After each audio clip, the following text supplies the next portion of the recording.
మహత్యం అధ్యాయం 13 ప్రారంభం. అప్పుడు బ్రహ్మ సనక మహర్షితో ఇలా అన్నాడు. ఆ విధంగా అంబ తనకంటే వేరు కాని అరుణాచలేశ్వరుణ్ణి ప్రణామం చేసి లోకహితార్థమో ఇలా విజ్ఞప్తి చేసింది. గౌరీదేవి సంభాషణలను చతురతతో నిర్వహించగలిగిన తల్లి. ఆమె పరమ కృపామయి. ఓ అరుణాచల అని ప్రేమతో సంబోధించి, నీ ఈ సుందర రూపమును వదులుకొనుము. నేను అపరాధిని అయినా నన్ను నీవు వదలరాదు. నీ ఈ మనోహర రూపం మంగళకరమైనది, శుభములను ఇచ్చేది, సమస్త లోకములకు శ్రేయస్సు కలిగించేది. నీ ఈ మనోహర రూపముతో సర్వదేవతలకు మానవులు కనిపించాలి. ఆ పాములు, పుర్రె, విషము ధరించిన, విభూతిని ధరించిన భయంకరమైన రూపమును వదిలి దివ్య వస్త్రములు, ఆభరణములతో ఉన్న సుందర సుకుమార రూపమును ఉన్న నిన్ను దేవ గంధర్వులు, కన్యలు నృత్యము గానముతో సదా సేవించుదురుగాక. నీ శరీరము యొక్క పరిమళము ఎల్లప్పుడూ నిన్ను అంటుకొని ఉండుగాక. మన ఈ కలయిక సర్వజీవులకు శుభములను చేర్చుకొనుగాక. సర్వ మంత్రములకు అర్థమైన నీ ఈ రూపము దర్శింపబడి నీ చరిత్ర భక్తితో సర్వ మానవుల చేత చదవబడునుగాక. అనన్య శరణ్యుడివైన నీవు భక్తుల సర్వ అపరాధములను క్షమించుదువుగాక. ఇదే నేను నీకు కోరిన వరము అని ప్రియముగా పలికినది. తన ప్రియపత్ని అయిన జగన్మాత లోకం మీద ప్రేమతో అడిగిన దానికి పరమేశ్వరుడు అనుగ్రహించాడు. ఇంకా ఆమెను సంతోష పెట్టుటకు పరమేశ్వరుడు ఇలా పలికాడు. ఓ దేవి, ఈ పరిమళమును నీవే ధరింపుము. పూర్వము పునుగు పిల్లి రూపంలో పులగుడు అనే దైత్యుడు ఘోర తపస్సు చేసి నన్ను మెప్పించి నా నుంచి అదృశ్యమైన సుగంధమును వరముగా పొందాడు. దానిచే దేవతా స్త్రీలు ఆకర్షించబడ్డారు. అధర్మమైన ఈ ప్రవర్తనకు దేవతలు చింతించి నన్ను చేరి మొరపెట్టుకున్నారు. నేను ఆ దైత్యుణ్ణి రప్పించి లోకరక్షణకై నీవు ఈ దేహమును విడువుము అనగా పులకుడు అందుకు అంగీకరించి, దేవాది దేవ, నీ ఆజ్ఞ మేరకు నేను అలాగే శరీరాన్ని వదిలివేస్తాను. కానీ ఈ విశ్వ సమ్మోహనమైన నా దివ్య సుగంధమును దయతో నీవే ఎల్లప్పుడూ ధరింపుము. పులకములచే బయటకు ప్రసరిస్తున్న చెమటతో నీవు సుగంధమయమైన శరీరమును కలిగి ఉండుము. ఈ మృగమదము లోకములో శృంగార రస వర్ధకముగాక. ఇది నీకు ప్రియమై కాంతిని సౌభాగ్యమును ప్రసాదించుగాక. దేవికి ప్రియమైన ఈ దివ్య సుగంధము నా వంశంలోని వారందరికీ సహజ సిద్ధమగుగాక అని వేడుకున్నాడు. అప్పుడు నా అంగీకారమును పొంది పులకుడు ఆ శరీరమును విడిచాడు. అప్పటి నుంచి నేను ఈ సుగంధమును ధరిస్తున్నాను. ఓ దేవి, నీ శరీరము తపస్సు చేత తప్పించి ఉన్నది. వియోగము చేత తపిస్తున్న నా దేహము వియోగాగ్ని నుండి విముక్తిని గావించుము అని దేవిని మహాదేవుడు అత్యంత ప్రీతితో గాఢముగా ఆలింగమును చేసుకును.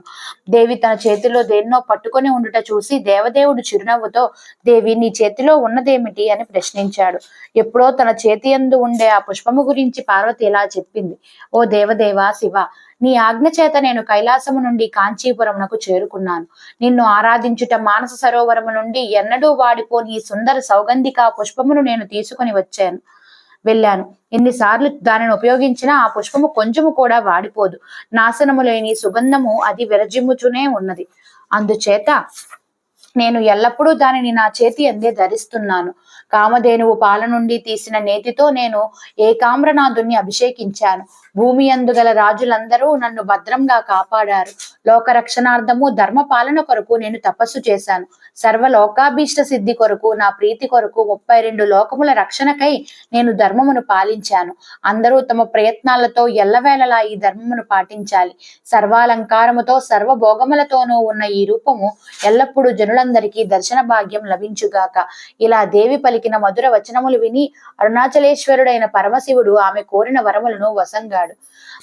అన్ని కోరికలు తీర్చేవాడు, గౌరీదేవితో కలిసి ఉండేవాడు, సర్వభోగ సమన్వితుడు అయిన ఈ అరుణాద్రినాథుని దర్శించువారు, నమస్కరించువారు సర్వదా కృతార్థులు అగుదురుగాక. ఈ అరుణాచల మహత్యమును విన్నవారు సమస్త సంపదలతో కూడి శ్రీమంతులు, పండితులు, సౌందర్యవంతులు, బల సంపన్నులై మరియు పాప విముక్తులై జీవిస్తారు. వారికి సర్వతీర్థములలో చేసిన స్నాన ఫలితము, సర్వ యజ్ఞముల ఫలము, సదాశివుని అనుగ్రహము లభించును. ఇలా కైలాసము నుండి శివుని ఆజ్ఞ మేరకు అరుణాచలమునకు చేరుకున్న పార్వతికి పాప విముక్తి లభించింది. ఈ అరుణాచలేశ్వరుడు సృష్టి, స్థితి, లయకారకుడు. సదాశివుడు ఇతర క్షేత్రములన్నింటికంటే మిన్నగా భావించి ఈ అరుణాచల క్షేత్రములో తేజోలింగ రూపముగా తాను వ్యక్తమయ్యాడు. ఈ తేజోలింగము పరమ పావనము, సర్వపాప విమోచకము. దాని సన్నిధిచే ఈ కర్మభూమి పరమ ధర్మక్షేత్రమైనది. దీనికి ప్రదక్షిణము, నమస్కారము, తపస్సు, నియమములతో సేవించు నరులు కూడా అన్ని దోషముల నుండి విముక్తులై సర్వైశ్వర్య సంపన్నులు అవుతారు. వీరికి పరమశివుడు వసుడు అగును. ఈ పర్వతము చుట్టూ అనేక విధములైన పర్వత రూపములలో వేదములు, ఇతిహాసములు, దేవతలు అరుణగిరిని సదా స్తోత్రము చేస్తూ నిలిచి ఉన్నారు. అరుణాద్రి యొక్క తేజోలింగ ప్రభావము బ్రహ్మ విష్ణువులకు కూడా చెప్పుటకు సాధ్యం కాదు.